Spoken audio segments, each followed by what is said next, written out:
Mini abdominoplastia ou abdominoplastia? Qual que você preferia fazer?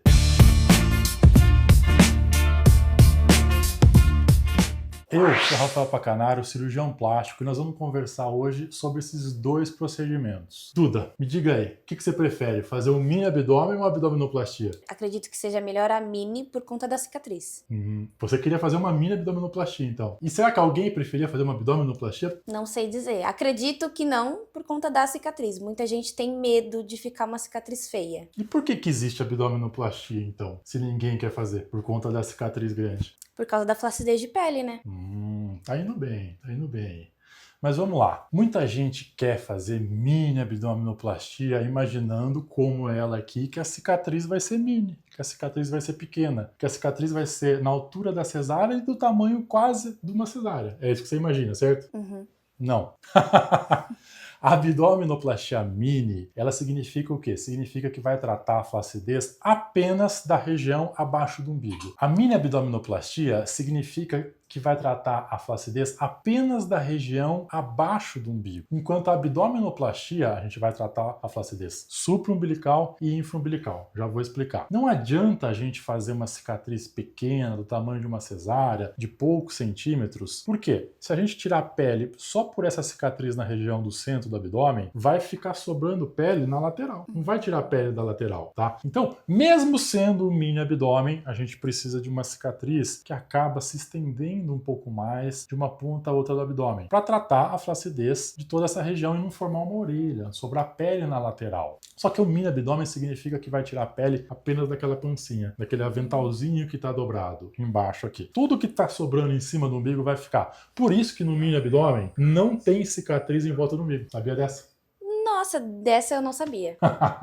Pois é, o mini abdômen ele vai ter cicatriz só na região inferior, porque a gente não mexe no umbigo. Agora, na abdominoplastia completa, que a cicatriz vai ser muito semelhante, vai ter que refazer o umbigo. Por quê? Como vai tirar a pele desde a região superior, vai tracionar, o umbigo vai descer junto. Né? Agora que o umbigo descer junto, tirando junto com esse excesso de pele, ele vai embora e a gente tem que fazer outro. Então, todo mundo quer fazer o tal do mini abdômen, mas assim, é ilusão que a cicatriz vai ser menor, tá bom? Pode até ser um pouquinho menor, mas ainda assim ela vai precisar se estender de um lado ao outro do corpo. O pós-operatório vai ser muito semelhante, pouca coisa vai mudar, a evolução é bem semelhante. E no mini abdômen, sabe aquele afastamento da musculatura?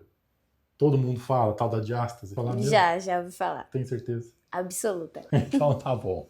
Na diástase, aquele afastamento da musculatura no meio, que geralmente tem quem já foi mãe, porque o neném cresce ali, afasta, rasga aquela musculatura, a gente consegue corrigir essa diástase tanto pelo mini abdômen quanto pela abdominoplastia tradicional, porque a gente vai ter aquele acesso, aquela abertura na região inferior da barriga, onde a gente tem acesso a essa musculatura e consegue vir costurando, juntando e fortalecendo novamente essa musculatura. Então, mini abdômen e abdominoplastia, ambas tratam a diástase, tá? Se tiver uma hérnia de umbigo, que é um buraquinho na parede abdominal no meio do caminho, vai corrigir do mesmo jeito, tá bom? A gente por baixo consegue fazer essa correção aí. O que você tem mais de dúvida sobre esse assunto? Queria saber qual é a porcentagem de risco de uma cicatriz necrosar. Vou reinterpretar a sua pergunta, porque a cicatriz ela não necrosa, porque necrose é a pele. Isso aí é muito importante, tá? O que é a necrose? É uma ferida, né? Falta circulação, a pele morre, né? Fica preta, forma uma ferida horrível na barriga, é uma tragédia. Por que isso ocorre? Você imagina o seguinte, a gente vai cortar o pé da barriga, a região de baixo ali. Por esse acesso, a gente vai descolar a pele por baixo, quando é um mini abdômen, só até embaixo do umbigo, puxar e tirar o excesso de pele. Quando é um abdômen completo, a gente vai soltar até a região superior, aqui onde começa o tórax. E esse descolamento vai interrompendo vasos sanguíneos. Vamos tendo que cauterizar vasos sanguíneos com o bisturi elétrico, e esses vasos vão diminuindo vascularização da pele que está em cima, tá? A gente já interrompe o sangue que vem por baixo, pelo corte inferior. Deu para entender?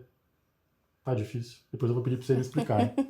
A gente vai cortar aquela parte, o corte vai interromper os vasos sanguíneos que vêm de baixo para cima. E depois a gente vai também interromper alguns vasos que vêm da musculatura em direção à pele, né? E aí vai sobrar só o quê? Só os vasos de cima para baixo. Então, esse retalho pós-abdominoplastia e mini-abdômen, ele é um pouco desvascularizado, porque a gente interrompe certas vascularizações. Você perguntou sobre o risco. Agora, vamos lá. O que vai aumentar o risco de faltar, então, sangue e não dar conta dessa circulação? Por exemplo, se você fez uma cirurgia de vesícula, daquela antiga, que era sem cervídeo. Sabe que tem um corte, que você já viu? Um corte aqui que tirou a vesícula? Hoje já não faz pouco isso daqui. Agora você imagina, cortei embaixo, não tem mais vaso subindo. Descolei, não tem mais vaso vindo de dentro para cima. E ainda desse lado direito ainda tem um corte que interrompeu o vaso que vinha por cima. Isso já vai aumentar a chance de necrose. Quer saber o que mais aumentaria a chance de necrose? Eu fiz todo esse descolamento, perdi vascularização nesses pontos, só que antes eu ainda fiz uma lipoaspiração. E essa pele que sobrou está machucada. E a lipoaspiração machuca os vasos sanguíneos também que existiam aqui. Então, lipoaspiração associada à abdominoplastia vai aumentar um pouco esse risco também. Só que eu vou te adiantar, 90% dos procedimentos dessa região são associados. Porque nunca a pessoa tem, nunca diga nunca, mas raramente a pessoa tem só flacidez, que a abdominoplastia vai tratar, ou só gordura localizada, que a lipoaspiração vai também dar conta. É mais comum, inclusive, só a lipoaspiração é mais comum. Agora,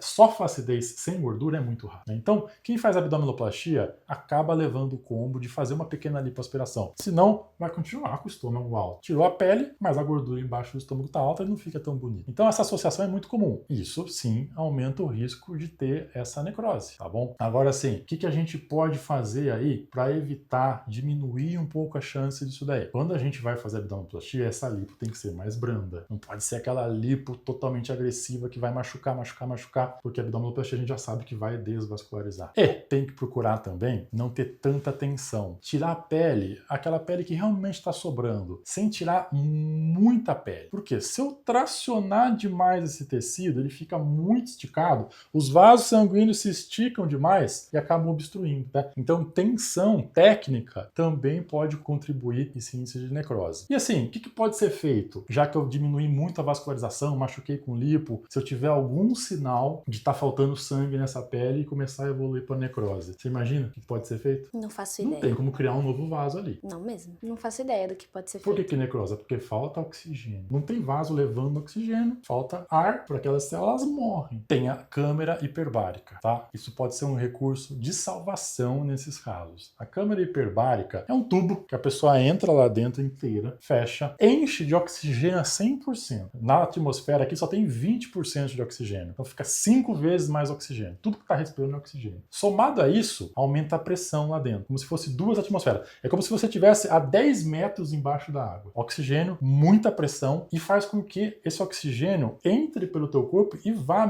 nutrir, oxigenar esses tecidos que não tem mais os vasos sanguíneos, mesmo sem os vasos sanguíneos. Ele vai se diluindo, se difundindo e entrando nos tecidos. Então, a hiperbárica acaba sendo a única forma de tentar, muitas vezes não é também uma salvação, mas assim, diminuir a necrose ou até mesmo em alguns casos salvar, tá bom? A pergunta foi muito boa. Eu queria outra. O que pode causar queloide? Ela é boa mesmo.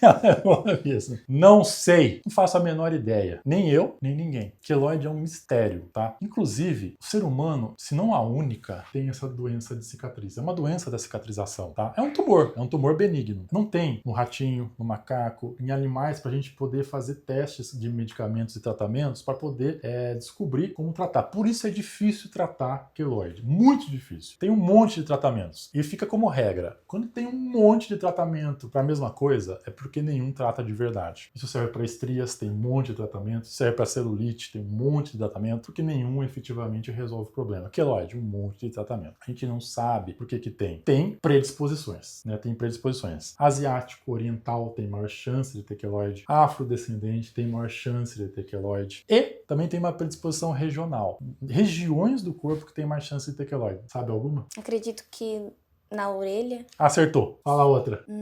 No nariz? Não. Na sobrancelha? Não. A face praticamente inexiste, tá? Uma cirurgia de pálpebra, aquela pele fininha da face, da pálpebra, ela não tem queloide. Não dá queloide nessas regiões. A face é raro de ter queloide. Eu mesmo nunca vi. Agora, lobo de orelha e orelha, não mexe com isso. O mamilo? Também não. O mamilo, a região da mucosa, da areola, não dá queloide. Pode ter queloide em volta. Sabe aquele corte redondo que fica em volta, que tem contato com pele? Ali pode dar. Mas dentro, no mamilo, a projeção, se cortar dentro ali, não tem queloide nessa região. Essa região do meio do peito aqui, ó, essa tem queloide. E falando em mamilo, quando a gente opera a mama, tem aquela cicatriz em T muito. Às vezes acontece o quê? A cicatriz do sulco de baixo, na lateral, é muito boa. Só que quando chega perto dessa região do centro do tórax, vira um queloide. Ou pelo menos uma hipertrofia. Então essa região aqui tem muita predisposição. E regiões de dobra. Cotovelo, ombro, joelho e região do dorso, tá? Às vezes você tem uma ótima cesárea, a cicatriz fica ótima na barriga, mas acaba tendo um queloide no ombro, tá bom? Então essas regiões têm mais predisposição. Mas é tão louco esse negócio de queloide que existe casos, isso é super comum. Por exemplo, você tem uma cesárea, deu o pontinho, cicatrizou. Um trecho da cesárea é lindo, fininho, branquinho, quase não se vê a cicatriz. De repente aparece uma massa, um queloide endurecido. Depois volta a ficar bom.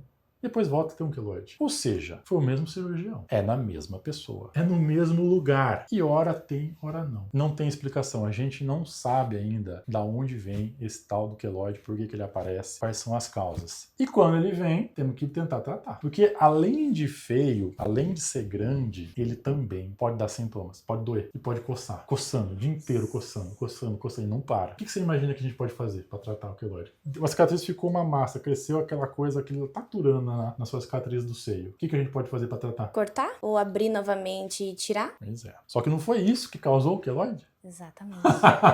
Então tá. Essa é uma tentativa. A gente vai lá, tira aquele queloide, refaz o ponto e espera a cicatrização da pessoa. A chance de voltar a ter um queloide é muito maior do que de não ter. Porque a gente já sabe que naquela pessoa, naquele lugar, naquele instante, deu queloide. Vai dar. Possivelmente dá de novo. Pode ser que não dê, mas é raro. Então, nós estamos jogando com chances negativas aí, só de fazer isso. Agora, a gente pode fazer isso e assim que terminar de dar o ponto, encaminha o paciente para fazer beta-terapia.